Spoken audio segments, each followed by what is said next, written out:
Thank you. Next questioner, Jim Cohen.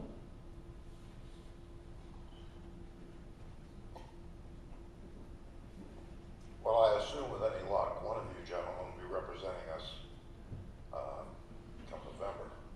I don't think it'll be Mr. Space, however, because he didn't show up tonight. He doesn't answer questions. I've been trying for 2 years to get a simple answer from him. And when you do make it to Washington, whoever does, don't forget that you represent the people of the 18th district.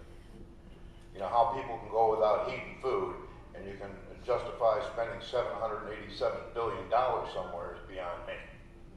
I have a question that seems to confound all the politicians. It's a question that the voters know and have an answer for, and it applies to medical marijuana. 73% of the people in Ohio approve of the use of medical marijuana. Maybe not some in this room, but 73% of Ohio. It will reach the federal level, and it has reached the federal level. I'd like to know your position on it. Should it be allowed for terminally ill or very ill patients? Excuse me, I'd like to interject something in here just for a second, because I have a family member that was in that position. Okay, you can get the ingredients in cannabis that gives you the same effects as marijuana, because it's chemically the same, in a prescription form. Now, can you explain to me the difference? And I'm asking you out of ignorance. I'm not being a smart aleck. I'm just saying I had a son that was terminally ill that they were giving this stuff to. So please enlighten me. Well, I've been working on this with the Ohio legislature. This is the third attempt. And I have many friends that are medical patients. I'm one myself. And with me, it helps the neuropathy in my feet. The thing you're talking about is Marinol. The patients that I know that have done it and tried Marinol, they can't control the dosage. They do not like it. It doesn't work. They've got Sativex going on now, and we're looking for approving that here. And that's the entire compounds that are in the plant of marijuana. Whether that gets approved in the United States or not, I don't know. But Sativex, I can tell you, from many years' experience in the movement, I mean, it's unfair these gentlemen don't deal with it daily, I do. Doesn't work as well as the plant itself. I'd like to know what their position would be on the use of medical marijuana. Gentlemen? Second first? Yeah. Well, to be honest with you, I really focus on that because I'm focused on jobs and the economy. Okay. To be honest with you, I haven't focused on that because I've been focused on jobs and the economy. You said 73% of the Ohioans support the use of it. I don't know if that's true or not. I haven't seen that. Nobody's shared any credible polling with me with that or not.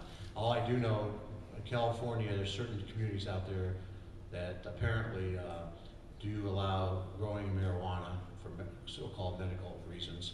And what I've been able to determine, a lot of it is probably being abused and adding to the problem. But I think, I'm open to hear the discussion and the debate.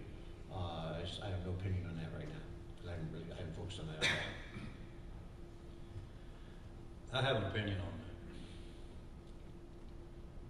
I'm running for U.S. Congress, so in the context of being a U.S. Congressman, I don't see that the United States, that the federal government has any authority messing with marijuana. They tried that with alcohol, didn't work, and we all know what happened. We had the gang wars of back in the 20s, et cetera, et cetera. There are proponents for legalizing marijuana, so to speak, and they usually use the notion that we can create another source of revenue. My reason is different. Mine is pretty simple. They don't have constitutional authority at the federal level to regulate it. So, to answer your question, I think that you're pursuing this on the absolute correct avenue that should be pursued, and that is at the state level. There's There's some states, of course, you know, we have, alcohol is legal everywhere, but some states you have to go to the state liquor store to get it. In some states you can get it, you know, at your corner store, et cetera. So it's actually up to the state. There's states that have dry counties you can't buy alcohol in, you know, some of these states that I've actually lived in, dry counties that you can't buy alcohol. So it's up to the people.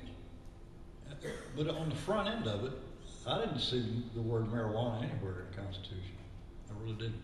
I didn't see anything in there about regulating that or alcohol. Because the Constitution's premise and the fundamental principles that it's based on is that we are Americans. We can figure these things out for ourselves. We can decide. I'll tell you what, if marijuana was legal, it wouldn't be in my house. Because alcohol is legal and there's not a drop of it near my house. I have the responsibility for that, not the federal government and not the state. I have to take that responsibility myself. Was my time up? But to answer the question, if it came at the federal level, my notion is federal government, you've got no authority to mess with that. Stay away from it. I wouldn't say, yeah, legalize it, let's all have a big party. I'm not saying that. I'm saying that the federal government does not have authority to do that. And just like you did, sir, pursue that at the state level. And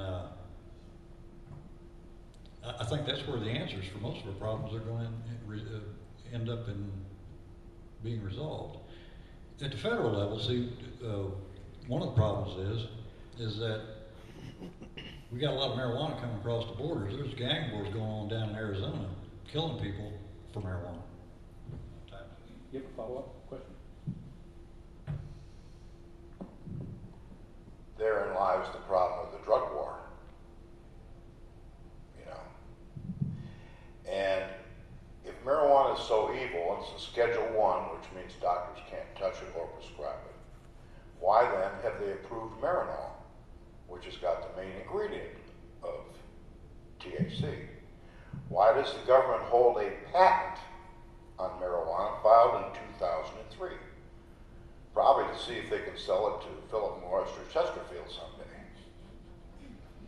It's less dangerous than alcohol, folks. There is a need for it. I personally know 8 or 10 people quite well who use it, and it makes a difference in their life. I didn't realize it until I spent time with them. When you wake up in the morning and see what somebody looks like, and then you see their day progress when they're able to get access to the THC, and you see their life improve, that's good enough for me. It's never killed a single soul. It's a lot better than alcohol. And I agree with you, Mr. Sutton. We have a right to say what goes on in our own home. Exactly. Thank you.